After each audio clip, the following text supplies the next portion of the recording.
friends. I decided that today we need to talk about surviving the holidays.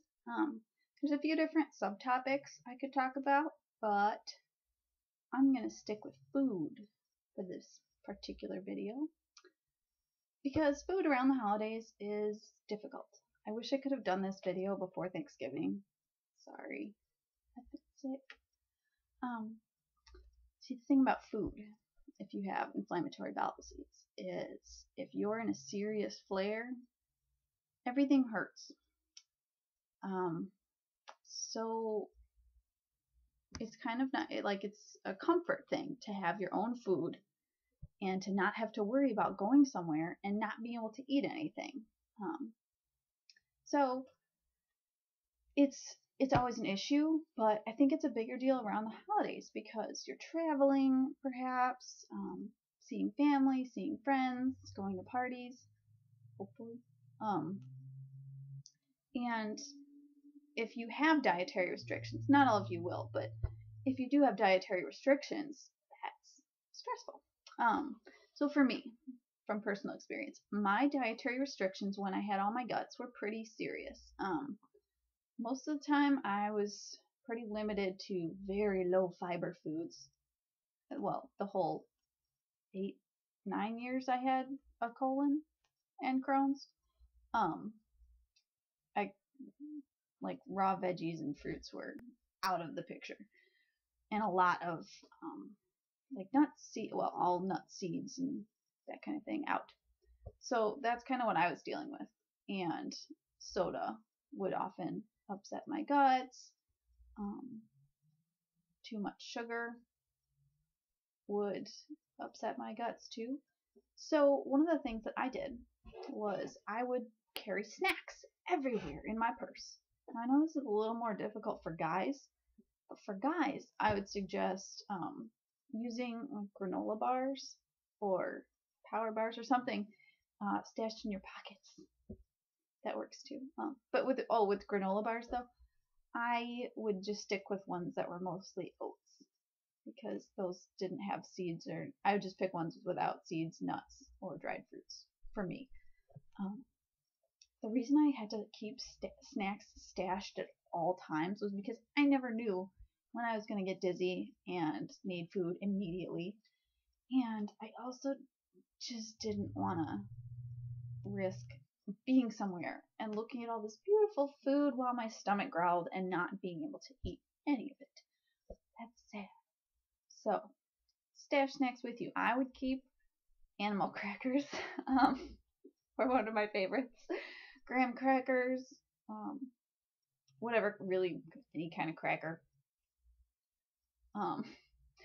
And occasionally I would also bring Enlive juice boxes with me. And Enlive might not be sold anymore. I think it's called Insured Clear now. But I would bring those in a little ice pack with an insulated lunchbox because that was a nice nourishment thing. It has a bunch of calories and vitamins and protein. That was nourishment that wasn't going to kill me. So, thumbs up for that. But if you were, say, going to a relative's house or a friend that you know really well, you can ask them ahead of time, and don't be afraid to do this, to have something available for you. Talk to them like, hey, can you maybe make some mashed potatoes, if that works.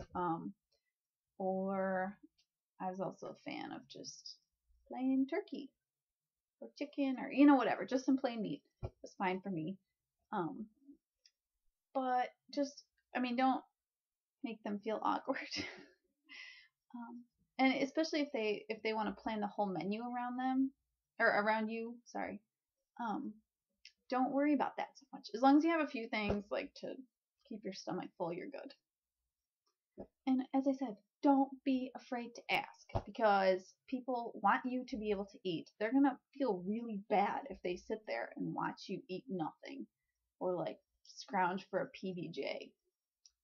They don't want that. They want you to be happy and well fed. Ask, please. My best friends would always ask, like, okay, just make sure they would just wanted to make sure that they had something available for me. So one of my favorite snacks at one of my friends' houses was Campbell's potato soup with white bread. You dip the white bread in the soup. It was so warm and comforting, and she would eat it with me because she's just that awesome. And my favorite ever party food was, while I was on Clear Liquids, she made me a 5-layer Jello cake. It was fantastic. And for a different holiday, for an Easter party, everyone else, I was still on Clear Liquids. Everyone else had their beautiful dinners, and I was sad. But I got little Jello Easter eggs on my plate.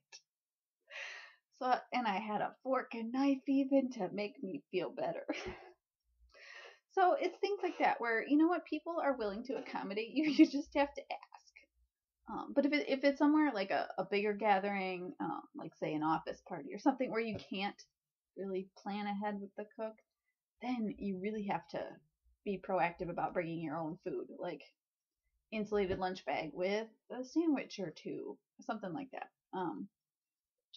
It's important to keep well nourished though, because otherwise you're gonna pass out, and that's awkward at parties. I don't think I've passed out at a party. I've fallen down because I'm too dizzy. Because I used to starve myself to be able to go to parties, or travel to parties, because I just had to go to the bathroom all the time, regardless of whether I had food or not. It just was slightly more often with food. So I would starve myself. I don't think that's medically advisable, though. It's just what I did. Starving myself, dehydrating myself, and then a bunch of Imodium is what I would do. As I said, I don't advise that plan. Imodium, yeah, but don't starve and dehydrate yourself. I know food is scary, though. I know. And then also, if you can, kind of plan ahead as far as bathroom stuff. Like, just make sure if you're going to eat a bunch of food that might be questionable, make sure there's a spare bathroom somewhere and you know where it is.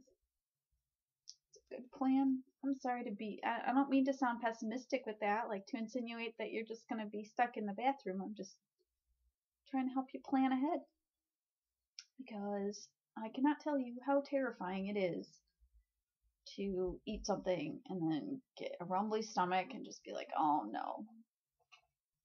Oh, here it comes.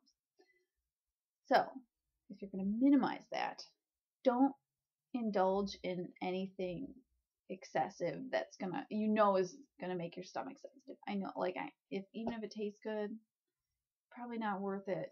So, if you have dietary restrictions, don't cheat and eat a bunch of fun things. I'm sorry. I just don't want you guys to get sicker. Oh, and also email me if you have specific restrictions and are looking for recipes, because I might be able to point you in the right direction. Maybe. Because I've had some serious restrictions over the years and various vitamin and mineral deficiencies. So I've had to learn about that too. So with recipes, I can help you out. As far as figuring out nutritional deficiencies, I can't help you. Dietitian or nutritionist's got to do that. But another thing for food that I just thought of, for bringing to people's houses, one of the most satisfying, lovely things is blended vegetable soups.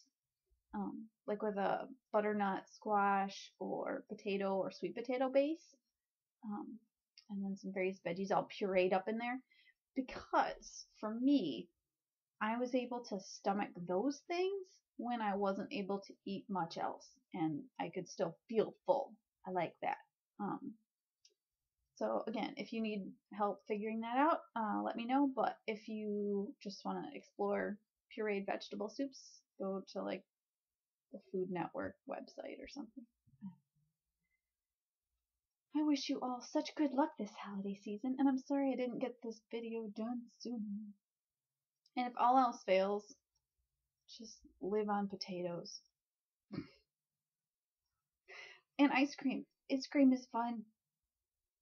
And if you have dairy sensitivities, sorbet it is.